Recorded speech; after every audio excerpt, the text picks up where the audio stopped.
नमस्कार दोस्तों। डेट है आज की 4 नवंबर 2020 और स्वागत है आपका एडिटोरियल डिस्कशन में। हिंदू में आज दो इश्यूज इंपॉर्टेंट हैं, एक एकेडमिक फ्रीडम से संबंधित और दूसरा डाइवर्समेंट से संबंधित। हम बिजनेस लाइन का इसके अलावा एक आर्टिकल डिस्कस करेंगे इंश्योरेंस सेक्टर से संबंधित, और एक आर्टिकल इंडियन एक्सप्रेस का भी डिस्कस करेंगे कैनबिस से संबंधित। राइटर कहते हैं कैनबिस को लीगलाइज कर देना चाहिए, और ऑलरेडी हमारे देश में 3.1 करोड़ लोग ऐसे हैं जो कैनबिस को कंज्यूम करते हैं। कैनबिस मतलब भांग, गांजा, ये सब चीज़ें। तो राइटर कहते हैं 3.1 करोड़ लोग ऐसे हैं जो कैनबिस को कंज्यूम करते हैं, लेकिन केस जो चल रहे हैं वो सिर्फ गरीब लोगों के खिलाफ चल रहे हैं, और अमीर लोग जो कैनबिस को कंज्यूम करते हैं उनका कुछ नहीं होता। पेंडेंसी जो है कोर्ट में वो भी काफ़ी बढ़ गई है। अगर कैनबिस को लीगलाइज किया जाता है तो कोर्ट में जो पेंडेंसी है वो भी कम होगी। इसके अलावा भी और बहुत सारे बेनिफिट्स होंगे, जानेंगे इंडियन एक्सप्रेस के आर्टिकल से। वैसे कैनबिस से संबंधित एक पहले भी हमने आर्टिकल डिटेल से डिस्कस किया था, उसको हम रिवाइज करेंगे और उसमें आज के आर्टिकल से जो पॉइंट्स हैं वो ऐड ऑन करेंगे। और ये जो आर्टिकल है ना, डाइवर्समेंट मूवमेंट, इसमें भी सिर्फ एक दो पॉइंट्स इंपॉर्टेंट हैं। तो कुल मिला के हिंदू में कुछ खास आर्टिकल्स बिल्कुल भी आज आए नहीं हैं। चलिए डिस्कशन स्टार्ट करते हैं। First important article academic freedom से संबंधित है। आप जनरल स्टडी पेपर 2 के इस टॉपिक से आर्टिकल को कनेक्ट कर सकते हो। ये सारे एस्पेक्ट्स हम कवर करेंगे इस आर्टिकल की डिस्कशन में। सबसे पहले बात कर लेते हैं कंटेक्स्ट की। देखो, इस साल 29 जुलाई को सरकार की तरफ से नेशनल एजुकेशन पॉलिसी अनाउंस की गई। काफ़ी सारी बातें बोली गई हैं, काफ़ी सारे इंपॉर्टेंट प्रोविजंस इस पॉलिसी में किए गए हैं। जैसे पॉलिसी एम करती है कि इंडिया को ग्लोबल नॉलेज सुपर पावर बनाना है। पॉलिसी में जो प्रोविजंस हैं वो सस्टेनेबल डेवलपमेंट गोल नंबर 4 से अलाइन करते हैं। आप बताइए, सस्टेनेबल डेवलपमेंट गोल नंबर 4 क्या कहता है? हर एक बच्चा क्वालिटी एजुकेशन प्राप्त करे, ये इंश्योर करना जरूरी है सभी देशों को 2030 से पहले। ये है सस्टेनेबल डेवलपमेंट गोल नंबर 4। और इसी से मिलता जुलता गोल भी नेशनल एजुकेशन पॉलिसी में है, जैसे सभी बच्चों को यूनिवर्सल एक्सेस मिले स्कूल्स की, ग्रोस एनरोलमेंट रेशो को इंक्रीज करना, और जो बच्चे स्कूल में एडमिशन ले लेते हैं लेकिन बाद में स्कूल को छोड़ देते हैं, इसे कहा जाता है ड्रॉप आउट। इस ड्रॉप आउट रेट को कम करना, ये सब मकसद हैं नेशनल एजुकेशन पॉलिसी 2020 के। इसके बाद राइटर कहते हैं अभी तो एकेडमिक कम्युनिटी यानी प्रोफेसर्स, टीचर्स डिबेट कर ही रहे हैं कि इस नेशनल एजुकेशन पॉलिसी 2020 के क्या फ़ायदे हैं, क्या नुकसान हैं। लेकिन राइटर कहते हैं इस नेशनल एजुकेशन पॉलिसी से एक क्षेत्र में सबसे बड़ी निराशा हाथ लगी है, वो है एकेडमिक फ्रीडम। एकेडमिक फ्रीडम का क्या मतलब होता है? देखो, एकेडमिक फ्रीडम का सिंपल मतलब ये होता है कि टीचर्स, प्रोफेसर्स यानी एकेडमिशियंस बिना डरे अपनी बात रख सकें, कंट्रोवर्शियल इश्यूज़ को डिस्कस कर सकें। ऐसा नहीं होना चाहिए कि मान लीजिए किसी प्रोफेसर ने कंट्रोवर्शियल इशू पर कुछ डिस्कशन की और जान से मारने की धमकियां आने लगीं, या फिर उस प्रोफेसर को हटा दिया गया यूनिवर्सिटी से, जॉब से, या फिर किसी दूसरी प्रकार की हरासमेंट का सामना किया गया उस प्रोफेसर के द्वारा, सिर्फ इसलिए कि उस प्रोफेसर ने एक कंट्रोवर्शियल इशू पर डिस्कशन की। अभी देखो, अगर हम बात करें कि एकेडमिक फ्रीडम का हमारे देश में क्या स्टेटस है, एक इंडेक्स है जिसका नाम है इंटरनेशनल एकेडमिक फ्रीडम इंडेक्स। इस इंडेक्स में इंडिया को बहुत ही ज़्यादा खराब स्कोर प्राप्त हुआ है। कितना? 0.352। सऊदी अरेबिया का स्कोर रहा 0.272 और लीबिया का स्कोर रहा 0.238। पिछले 5 सालों में इस इंडेक्स में इंडिया का जो स्थान है वो 0.1 पॉइंट्स गिर गया है। Malaysia, Pakistan, Brazil, Somalia, Ukraine, इन देशों ने इंडिया से अच्छा परफॉर्म किया है एकेडमिक फ्रीडम के मामले में। उरुग्वे, पोर्टुगल, जर्मनी, लातविया, इन देशों ने सबसे अच्छा परफॉर्म किया है इस इंडेक्स में। मतलब एकेडमिक फ्रीडम सबसे ज़्यादा है इन देशों में इस इंडेक्स के अनुसार। इसके बाद राइटर का पॉइंट आता है, वैसे देखो नेशनल एजुकेशन पॉलिसी 2020 में बातें तो काफ़ी बोली गई हैं एकेडमिक फ्रीडम से संबंधित। जैसे नेशनल एजुकेशन पॉलिसी 2020 दावा करती है कि ये पॉलिसी क्रिएटिविटी और क्रिटिकल थिंकिंग के प्रोविजंस पर आधारित है और इस पॉलिसी का मकसद ये है ऐसा एजुकेशन सिस्टम बनाना जो पॉलिटिकल और किसी भी प्रकार की दूसरी एक्सटर्नल इंटरफेरेंस से दूर हो, फ्री हो। फॉर इंस्टेंस पॉलिसी ये कहती है कि फैकल्टीज़ के पास आज़ादी होगी कि वो सिलेबस अपने हिसाब से डिज़ाइन कर सकते हैं, टीचिंग प्रैक्टिसेस अपने हिसाब से चूज़ कर सकते हैं एक अप्रूव्ड फ्रेमवर्क के अंतर्गत। For example text books, reading material, sections, assignments, assessments, ये सब टीचर अपने हिसाब से चूज़ कर सकते हैं, लेकिन एक फ्रेमवर्क के अंतर्गत। इसके अलावा पॉलिसी में यह भी कहा जाता है रिसर्च को प्रमोट करने के लिए एक नेशनल रिसर्च फाउंडेशन को इस्टेब्लिश किया जाए जो कि गवर्नमेंट से अलग गवर्नड हो, मतलब गवर्नमेंट का इंटरफेरेंस ना हो इस फाउंडेशन में। एक rotating board of governors govern करे इस फाउंडेशन को और इस बोर्ड में बेस्ट रिसर्चर्स और बेस्ट इनोवेटर्स अलग अलग फील्ड से आएँ। ये सब बातें बोली जाती हैं नेशनल एजुकेशन पॉलिसी 2020 में। बट राइटर के अनुसार क्वेश्चन ये उठता है, क्या इन सभी प्रोमिसेस को, क्या इन सभी ऑफर्स को, क्या इन सभी प्रोविजंस को प्रैक्टिस में लाया जाएगा? क्या सिर्फ ये बातें रह जाएंगी? ये देखने वाली चीज़ होगी। जो ये इंडेक्स है जिसकी हमने बात की, AFI, इस इंडेक्स ने एक रिपोर्ट का हवाला दिया, मतलब एक रिपोर्ट का जिक्र किया जिसका नाम है free to think report of the scholars at risk academic freedom monitoring project. इस रिपोर्ट में कहा गया इंडिया में जो पॉलिटिकल पोलराइजेशन काफ़ी ज़्यादा है उसका असर यूनिवर्सिटीज़ की फ्रीडम पर भी देखने को मिल रहा है।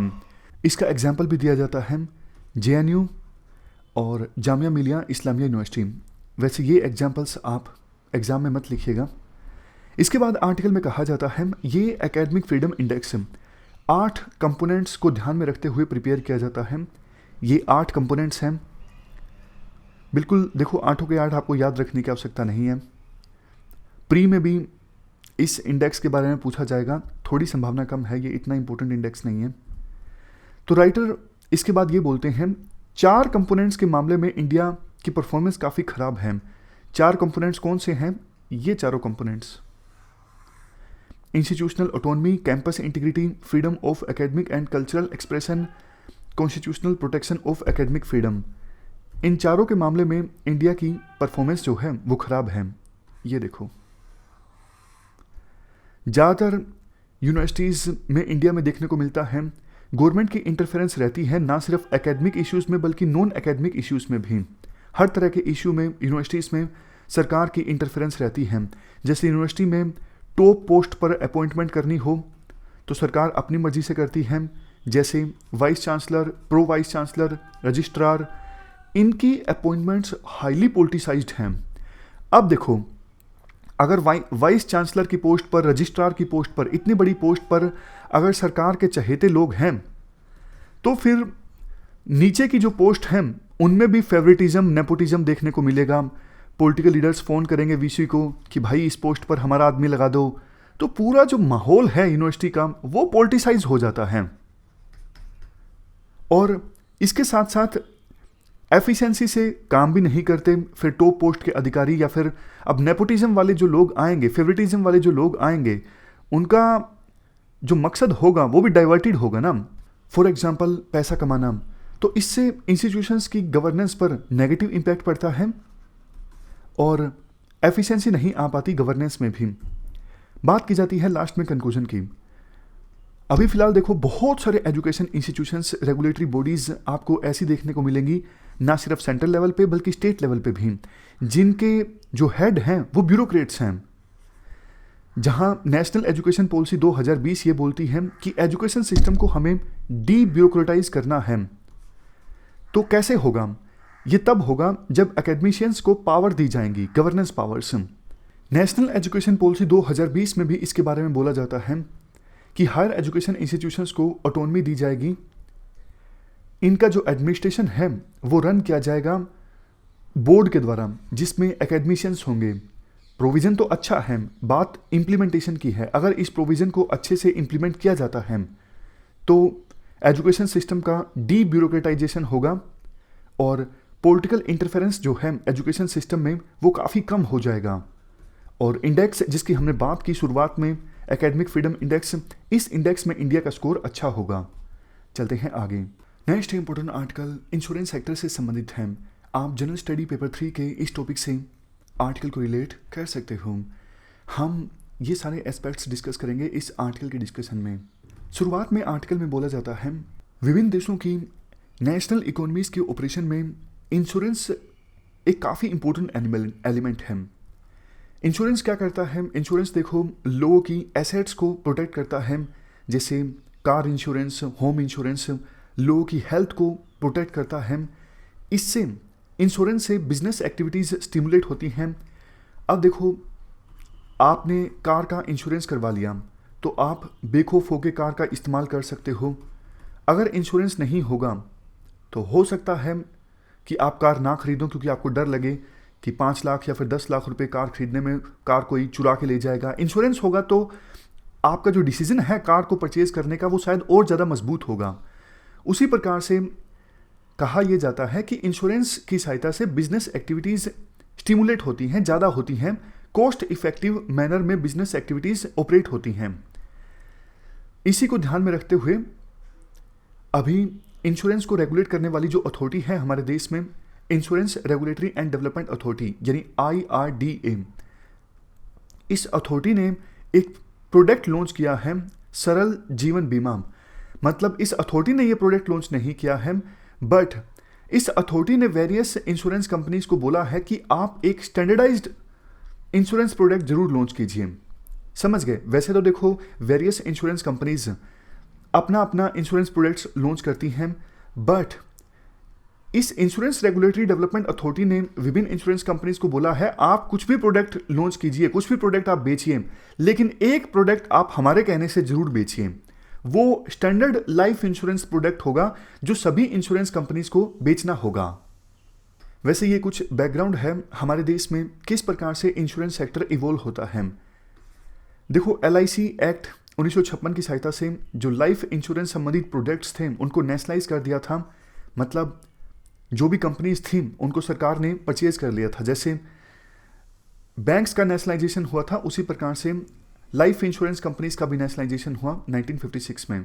उसके बाद 1972 में नॉन लाइफ इंश्योरेंस से संबंधित जो कंपनीज थी उनका भी नेशनलाइजेशन हो गया। लेकिन 1999 में इस अथॉरिटी को इस्टेब्लिश किया गया, insurance regulatory and development authority. बाद में सरकार ने धीरे धीरे इंश्योरेंस सेक्टर को प्राइवेट सेक्टर के लिए ओपन करना स्टार्ट कर दिया। ना सिर्फ प्राइवेट सेक्टर के लिए बल्कि फॉरेन प्लेयर्स के लिए भी इंश्योरेंस सेक्टर को ओपन कर दिया सरकार ने 2000 में, ताकि कंपटीशन ज़्यादा हो, कस्टमर्स को ज़्यादा बेहतर प्रोडक्ट्स मिले। 2015 में फॉरेन इन्वेस्टमेंट पे जो लिमिट थी 26% की, उसे इंक्रीज कर दिया गया 49%। और अभी हाल ही में इस लिमिट को पूरी तरह से ख़त्म किया जा चुका है, यानी 100% फॉरेन डायरेक्ट इन्वेस्टमेंट आ सकती है इंश्योरेंस के सेक्टर में। ये अनाउंस किया गया था 2019-20 के बजट में। देखो ये जो अथॉरिटी है जो इंश्योरेंस सेक्टर को रेगुलेट करती है, insurance regulatory and development authority, ये मल्होत्रा कमेटी रिपोर्ट की रिकमेंडेशंस पे इस्टेब्लिश की गई थी 2000 में। ये स्टैट्यूटरी बॉडी है क्योंकि पार्लियामेंट के एक एक्ट की सहायता से इसे इस्टेब्लिश किया गया था। काम क्या है? काम इस बॉडी का ये है, देखो अगर कोई भी कंपनी इंश्योरेंस का बिजनेस स्टार्ट करना चाहती है, सबसे पहले उस कंपनी को इस अथॉरिटी के पास रजिस्टर करवाना होगा। दूसरा काम है इंश्योरेंस इंडस्ट्री को रेगुलेट करना, कस्टमर्स के इंटरेस्ट को प्रोटेक्ट करना। ये अथॉरिटी इंश्योरेंस मार्केट को रेगुलेट करने के लिए रेगुलेशंस फ्रेम करती है और कंपटीशन को प्रमोट करना ताकि कस्टमर को सेटिस्फेक्शन मिले, बेहतर प्रोडक्ट मिले। ये भी काम है इस अथॉरिटी का। इन सब चीज़ों को ध्यान में रखते हुए एक प्रोडक्ट लॉन्च किया गया है, सरल जीवन बीमा। जैसा हमने डिस्कस किया, सरल जीवन बीमा ये देखो एक स्टैंडर्डाइज्ड प्रोडक्ट है जो सभी इंश्योरेंस कंपनीज को बेचना होगा। जैसे देखो एग्जांपल के तौर पर मान लीजिए ट्राई सभी टेलीकॉम कंपनीज को ये बोले कि एक प्रोडक्ट आप सभी हमारे कहने पे बेचिए कि 100 रुपये का रिचार्ज करने पर 4 GB इंटरनेट मिले। ये प्रोडक्ट सभी को बेचना होगा, वोडाफोन को भी, और वोडाफोन का नाम आजकल है VI, वोडाफोन और आइडिया आपस में मिल चुकी हैं, जियो को भी, एयरटेल को भी, सभी को ये प्रोडक्ट बेचना होगा कि इन सभी कंपनीज के जो सब्सक्राइबर हैं अगर वो 100 रुपये का रिचार्ज करवाएंगे तो 4 GB इंटरनेट मिलेगा। तो उसी प्रकार का प्रोडक्ट बेचने के लिए कहा गया है सभी इंश्योरेंस कंपनीज को। ये प्रोविजंस हैं। कि कोई रिस्ट्रिक्शन नहीं होगा इस प्रोडक्ट पर, सभी इंडिविजुअल्स को ये प्रोडक्ट ऑफर किया जाएगा, चाहे वो किसी भी जेंडर का हो, प्लेस ऑफ रेजिडेंस कुछ भी हो, ट्रैवल, ऑक्यूपेशन और एजुकेशन क्वालिफिकेशन कुछ भी हो। एक एक्सक्लूजन होगा सिर्फ सुसाइड करने पर इंश्योरेंस का जो पैसा है वो नहीं मिलेगा। ये कुछ दूसरे फीचर्स हैं, इतना ज़्यादा डिटेल से याद रखने की आवश्यकता नहीं है। इसके बाद देखो इंश्योरेंस सेक्टर से संबंधित इश्यूज की बात की जाती है आर्टिकल में। हमारे देश में देखो लाइफ इंश्योरेंस का जो प्रोडक्ट है वो ज़्यादा बिकता है। जितना इंश्योरेंस हमारे देश के लोगों ने करवा रखा है 74.7% तो कंट्रीब्यूशन लाइफ इंश्योरेंस पॉलिसीज़ का है, बाकी 25.3% नॉन लाइफ इंश्योरेंस पॉलिसीज़ का है। इसके बाद वैसे देखो मार्केट को अब ओपन किया जा चुका है पूरी तरह से, इवन फॉरेन प्लेयर्स के लिए भी, बट इंश्योरेंस सेक्टर में अभी भी जो पब्लिक सेक्टर कंपनीज हैं, फॉर एग्जांपल LIC, इनका डोमिनेशन देखने को मिलता है। नेक्स्ट, इंश्योरेंस प्रीमियम हमारे देश में काफ़ी ज़्यादा है as comparison to other countries.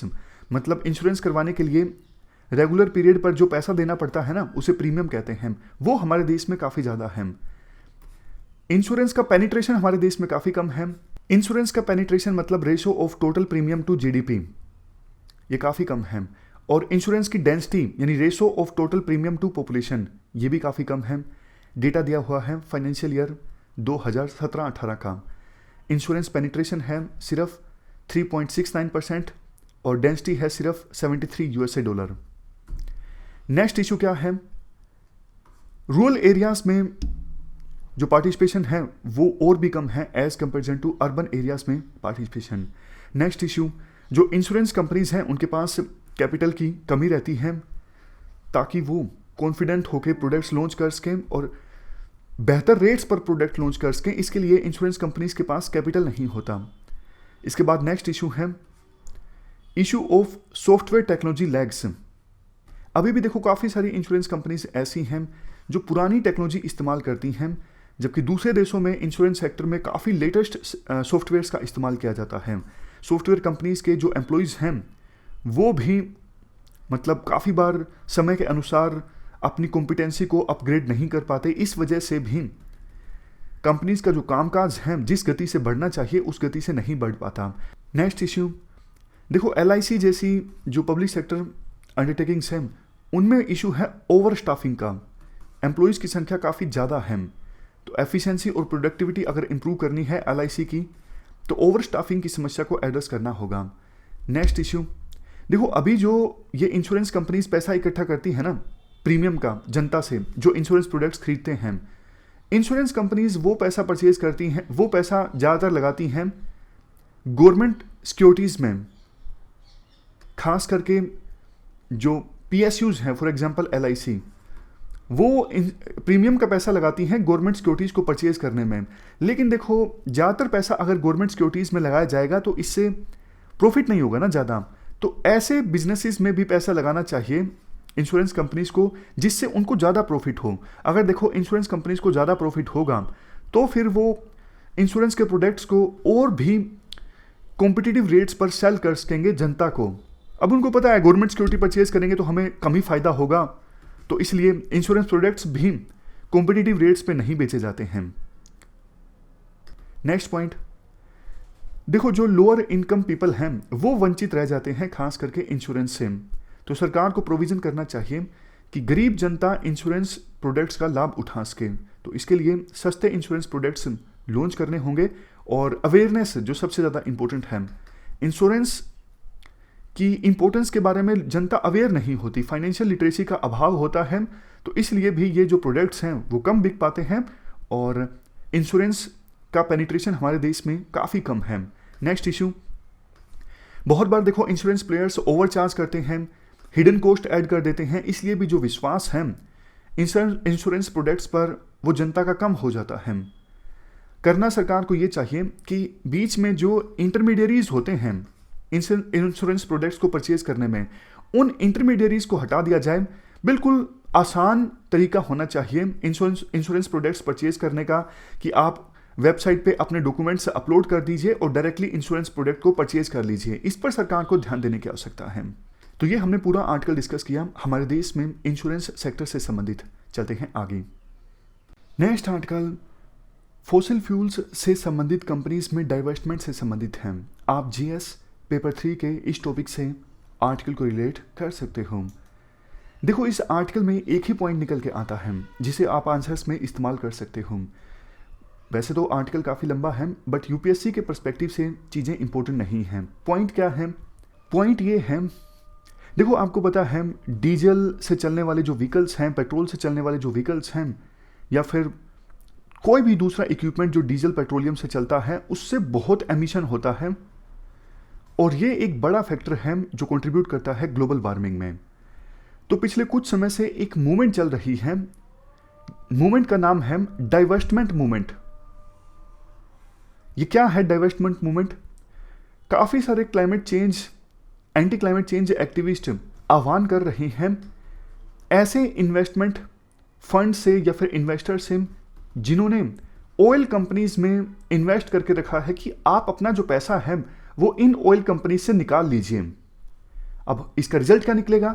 अगर देखो इन्वेस्टर्स ऑयल कंपनीज में पैसा इन्वेस्ट नहीं करेंगे तो ये ऑयल कंपनीज अपने ऑपरेशंस को एक्सपेंड नहीं कर सकेंगे। ऑपरेशंस एक्सपेंड नहीं होंगे तो मतलब ऑयल कम निकलेगा, ऑयल कम निकलेगा मतलब ऑयल का इस्तेमाल कम होगा। समझ गए? तो सीधा सीधा मतलब ये है इसका कि ऑयल कंपनीज के ऑपरेशंस को चोट पहुंचाना ताकि ऑयल का कम से कम इस्तेमाल हो। यह मकसद है इस डाइवेस्टमेंट मूवमेंट का।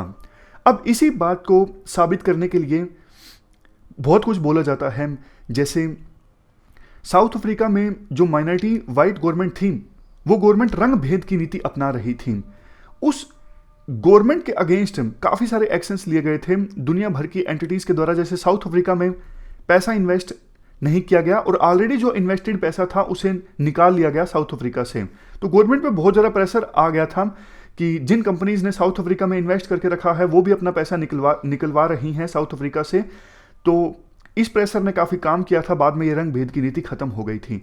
उसी प्रकार से ऑयल कंपनीज से इन्वेस्टर्स पैसा निकलवाएंगे तो फिर ऑयल कंपनीज के जो ऑपरेशंस हैं वो धीरे धीरे ठप होना स्टार्ट हो जाएगा। अब इस बात को घुमा फिरा के बोला जाता है, जैसे सऊदी अरामाको जो ये सऊदी अरेबिया की नेशनल ऑयल कंपनी है, इसका रेवेन्यू 2019 में था 111 billion dollars. Royal Dutch Shell company का रेवेन्यू था 2019 में 23.9 बिलियन डॉलर्स। ये सब आपको याद रखने की आवश्यकता नहीं है। बस एक एस्पेक्ट और ये बोला जाता है आर्टिकल में कि वैसे देखो इंडिया में तो ऑलरेडी एमिशंस काफ़ी कम हैं। इंडिया में पर कैपिटा जो एमिशन है वो बहुत ही कम है, बट यहाँ पर देखो इंडिया में जो पर कैपिटा CO2 एमिशन है वो 2 टन से भी कम है। ग्रीन हाउस गैसेज में इंडिया का कंट्रीब्यूशन कम है, बट फिर भी रिन्यूएबल एनर्जी को प्रमोट करने के लिए इंडिया को तैयार रहना चाहिए, क्योंकि रिन्यूएबल एनर्जी की कॉस्ट जो है वैसे भी काफ़ी कम हो रही है। तो सरकार क्या कर सकती है? सरकार देखो लैंड प्रोवाइड कर सकती है, मतलब ऐसे प्रोविजंस कर सकती है कि रिन्यूएबल एनर्जी के प्लांट्स लगने के लिए लैंड आसानी से अवेलेबल हो, मैक्सिमम यूटिलाइजेशन हो लैंड का। इसके अलावा लोकल लोगों को स्किल्स दी जा सकती हैं। रिन्यूएबल एनर्जी को ट्रांसफर संबंधित टेक्नोलॉजीज को डेवलप करने पर सरकार फोकस कर सकती है। तो कहने का मतलब यही है कि वैसे इंडिया का कंट्रीब्यूशन कम है फॉसिल फ्यूल से होने वाले एमिशन में, लेकिन रिन्यूएबल एनर्जी को सरकार को प्रमोट करना चाहिए तेज गति से। यह हमने पूरा आर्टिकल डिस्कस किया डाइवेस्टमेंट मूवमेंट से संबंधित। चलते हैं आगे। कैनाबिस से संबंधित है, आप जीएस पेपर 2 के इस टॉपिक से आर्टिकल को रिलेट कर सकते हो। कैनाबिस जिसे इंडिया में चरस, गांजा, भांग इन सब नामों से भी जाना जाता है। कैनाबिस का इस्तेमाल होता है नशा करने के लिए। मैरिजुआना एक प्रोडक्ट है कैनाबिस सैटिवा प्लांट का। तो इस आर्टिकल में अगर मैरिजुआना वर्ड इस्तेमाल हो तो आप कंफ्यूज मत होइएगा, क्योंकि मैरिजुआना भी एक प्रोडक्ट है कैनाबिस सैटिवा प्लांट का और मैरिजुआना का भी इस्तेमाल होता है नशा करने के लिए। क्या कंटेस्ट है? कंटेस्ट ये है, वेस्टर्न कंट्रीज़ में एक मांग चल रही है पिछले काफ़ी समय से कि कैनाबिस जो प्लांट है इसे लीगलाइज कर दिया जाए, और कुछ देश ऐसे हैं जहां पर मैरिजुआना को अब ऑलरेडी लीगलाइज किया जा चुका है। तो इसको देखते हुए इंडिया में भी बहुत से लोग ऐसे हैं जो मांग कर रहे हैं कि मैरिजुआना को और कैनाबिस को लीगलाइज कर दिया जाए।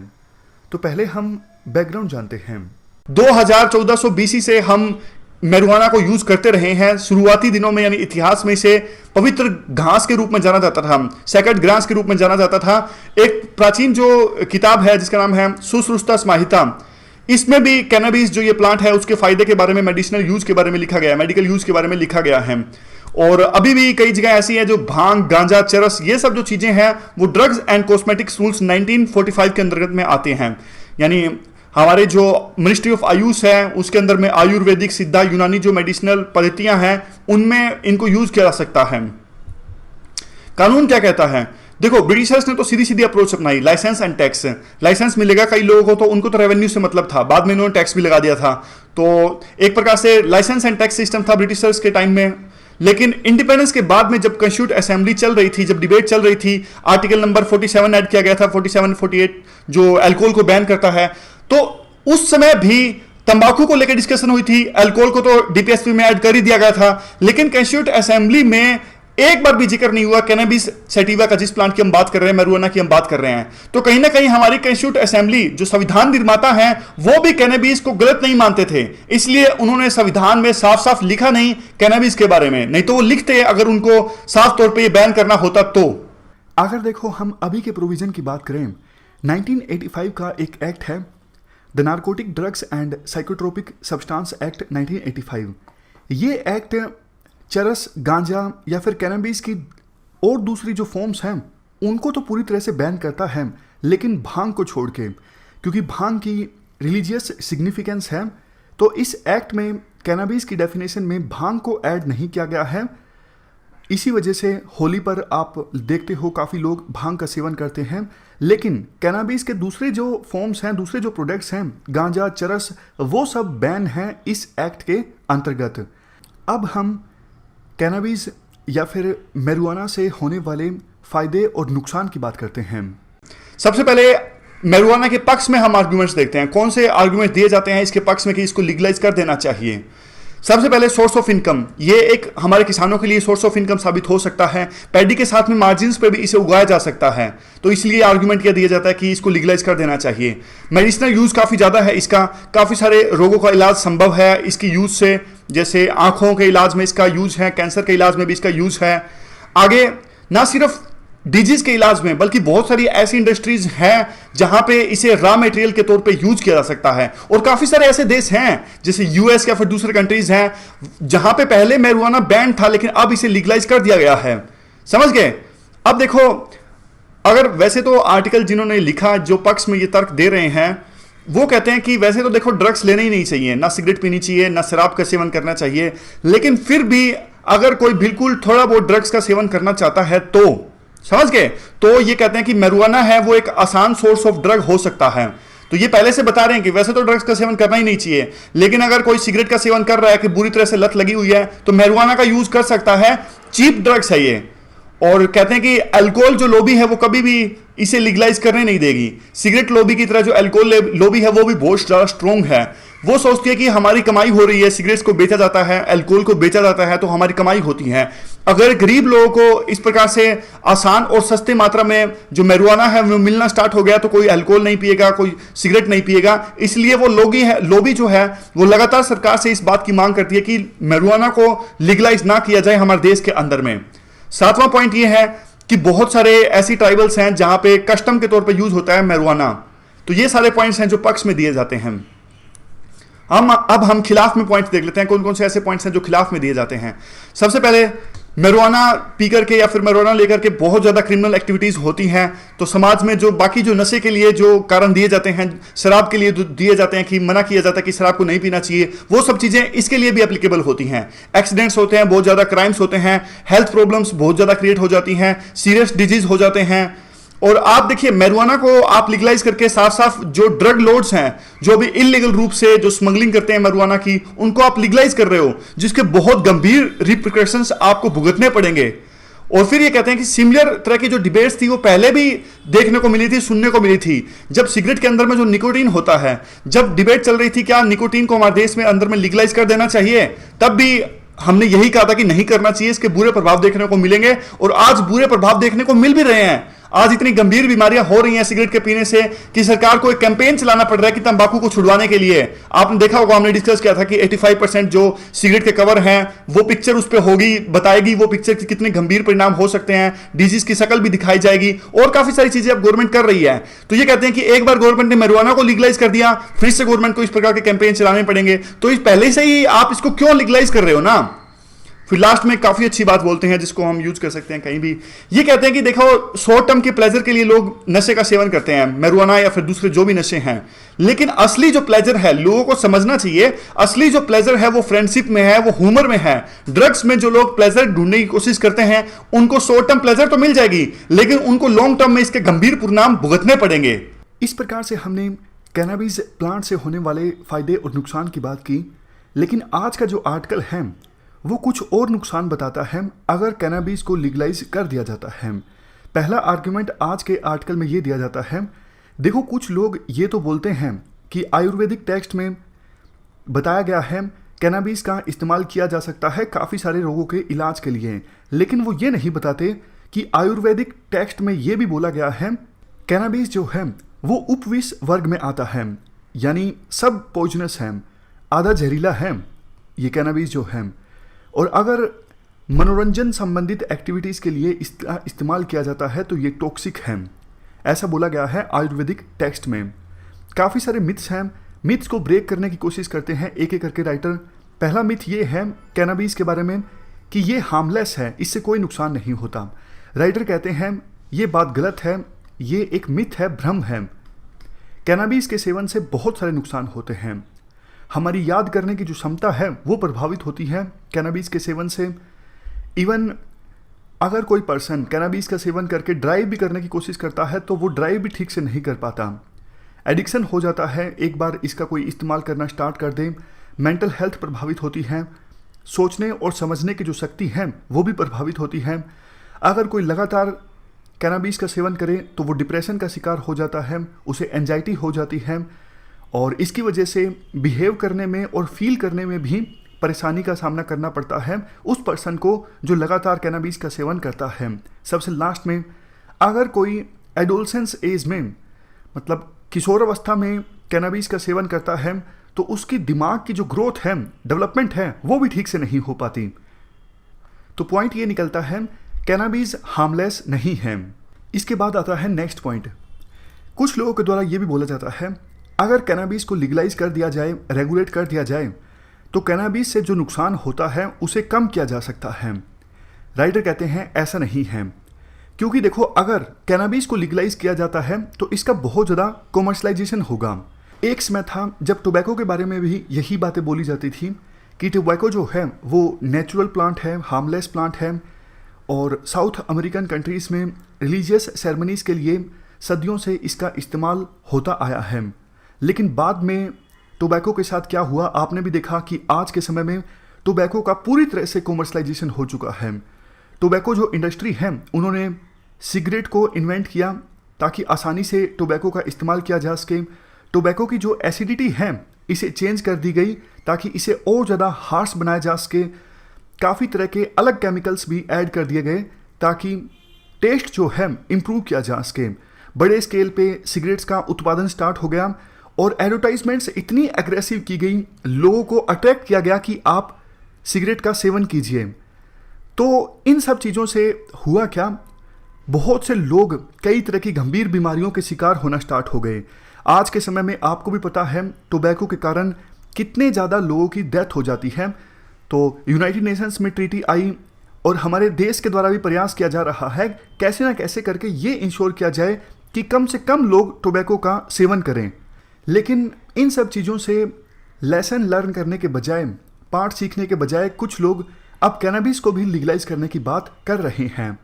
देखो मर्जी कितना टैक्स लगा लो आप टोबैको प्रोडक्ट्स के ऊपर, मर्जी कितना रेवेन्यू सरकार को प्राप्त होता हो टोबैको प्रोडक्ट से, लेकिन जो लोग बीमार होते हैं, जो अपनी जान को खोते हैं टोबैको प्रोडक्ट्स के सेवन की वजह से, क्या उसे कंपनसेट किया जा सकता है? नहीं किया जा सकता है।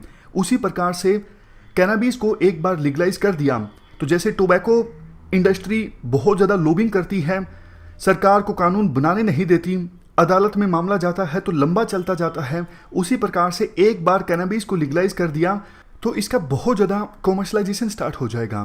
कॉमर्शलाइजेशन का गोल देखो ये होता है ज़्यादा से ज़्यादा प्रोडक्ट्स को बेचना। देखो कैनबिस को लीगलाइज करने की मांग चल रही है काफ़ी सारे वेस्टर्न कंट्रीज़ में। इसका एक रीज़न ये भी है कि टोबैको प्रोडक्ट्स की जो बिक्री है वो अब कम होने लगी है। तो वो कंपनीज जो टोबैको प्रोडक्ट्स को बेचा करती थी, फॉर एग्जांपल यहाँ पर देखो मालबोरो सिगरेट्स की मैन्युफैक्चरिंग वाली कंपनी है अल्ट्रिया। ऐसी कंपनीज इन्वेस्ट कर रही हैं कैनबिस की मार्केट में। देखो अल्ट्रिया ने 12,400 करोड़ इन्वेस्ट किए कैनबिस ग्रोअर क्रोनोस ग्रुप में। अब देखो ये जो टोबैको प्रोडक्ट्स को प्रोड्यूस करने वाली कंपनीज हैं, इनके पास एक्सपीरियंस है, इनके पास पैसा भी है, लॉ को कैसे मैनिपुलेट करना है इनको पता है, लॉबिंग कैसे करनी है इनको पता है, इनकी जेबें भी भरी हुई हैं। तो देखो ये कंपनीज अगर कैनबिस की मार्केट में अपनी डोमिनेंस इस्टेब्लिश करेंगी तो बहुत ज़्यादा कॉमर्शलाइजेशन होगा और इसका खामियाजा भुगतना पड़ेगा सिर्फ और सिर्फ जनता को। जैसे देखो एक एग्जाम्पल भी दिया गया है कि इस प्रकार से यूएसए में एडवर्टाइजिंग हो रही है कैनबिस की और कॉमर्शलाइजेशन हो रहा है। ये बोला जा रहा है कैनबिस जो है वो नेचुरल है और हेल्थियर है एज कंपेरिजन टू अल्कोहल और टोबैको। जो कॉमर्शियल एंटिटीज़ हैं उनको पता है इस चीज़ का, अगर यूथ को टारगेट किया जाए तो उनको ऐसे कंज्यूमर मिल जाते हैं जो पूरी ज़िंदगी हमारे प्रोडक्ट्स का सेवन करेंगे, तो इसलिए वो यूथ को टारगेट करते हैं। आइसक्रीम्स, स्वीट्स और सॉफ्ट ड्रिंक्स की फॉर्म में भी कैनबिस के जो प्रोडक्ट्स हैं वो उपलब्ध हैं यूएसए में। जाहिर होता है कि इस प्रकार से यूथ को अट्रैक्ट करने की कोशिश की जा रही है। इसके बाद आर्टिकल में कहा जाता है 1961 में यूएन में एक ट्रीटी आई थी। वेस्टर्न कंट्रीज़ ने बहुत ज़्यादा सपोर्ट किया था इस ट्रीटी को लाने के लिए। ट्रीटी का मकसद था ड्रग्स इंक्लूडिंग कैनबिस इनकी प्रोडक्शन पर रोक लगाना, इनकी सप्लाई पर रोक लगाना। जब ये ट्रीटी आई थी तो इंडिया ने इस ट्रीटी का विरोध किया था। इंडिया ने कहा था काफ़ी कमियां हैं इस ट्रीटीज़ में। और अभी विडंबना ये है वेस्टर्न कंट्रीज़ मांग कर रही हैं कि कैनबिस को लीगलाइज कर दिया जाए और दूसरे जो ड्रग्स हैं उनको भी लीगलाइज कर दिया जाए। और इंडिया में भी धीरे धीरे मांग अब उठ रही है कि कैनबिस को लीगलाइज कर दिया जाए, लेकिन इंडिया को सभी रिस्क को पहले एनालाइज करना चाहिए कैनबिस या फिर marijuana को लीगलाइज करने से पहले। अब हम बात करते हैं कंक्लूजन की। 1997 के अंदर में एक रिपोर्ट आई थी एम्स की जिसमें कहा गया था कि ये जो marijuana है वो लेस हार्मफुल है एज कंपेरिजन टू अल्कोहल या फिर तंबाकू। और उसके बाद में लास्ट में फिर से बात यही कहते हैं कि जिस प्लांट की इतनी ज़्यादा इकोनॉमिक, सोशल और लीगल बेनिफिट्स हों, कोई सेंस बनता नहीं है कि इसको बैन किया जाए।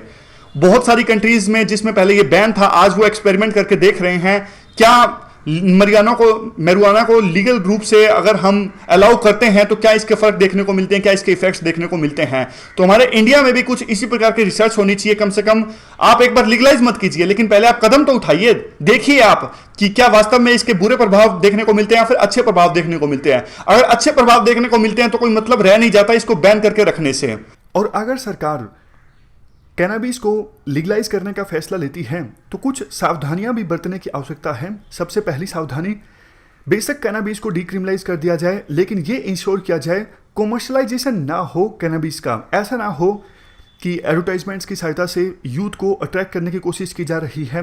कोल्ड ड्रिंक, मिठाई या फिर किसी दूसरी फॉर्म में कैनबिस के जो प्रोडक्ट्स हैं वो उपलब्ध हैं, नहीं, इस प्रकार का कॉमर्शलाइजेशन नहीं होना चाहिए। दूसरी सावधानी, इंडिया को ये भी इंश्योर करने की आवश्यकता है बच्चे, यंग या फिर वो लोग जो मेंटल इलनेस से पीड़ित हैं, ये सबसे ज़्यादा वल्नरेबल होते हैं कैनबिस से। तो ऐसे जो लोग हैं वो दूर रहें कैनबिस के गलत प्रभावों से। सबसे लास्ट में, वो लोग जो एडिक्ट हो जाते हैं कैनबिस के, अगर ऐसे लोग ट्रीटमेंट चाहते हैं तो उनको ट्रीटमेंट भी ऑफर की जाए। तो ये 3-4 सावधानियां बरतने की आवश्यकता है अगर सरकार कैनबिस को लीगलाइज करने का फैसला लेती है। तो ये पूरा इशू हमने डिटेल से डिस्कस किया कैनबिस से संबंधित। क्वेश्चन आपको सिंपल अटेम्प्ट करना है, discuss the merits and demerits of legalising the cannabis in India. Simple question है, 250 वर्ड्स में आपको अटेम्प्ट करना है, discuss the merits and demerits of legalising the cannabis in India. तो ये थी हमारी आज की डिस्कशन। फिलहाल इस डिस्कशन में इतना ही है। Thank you very much for discussion.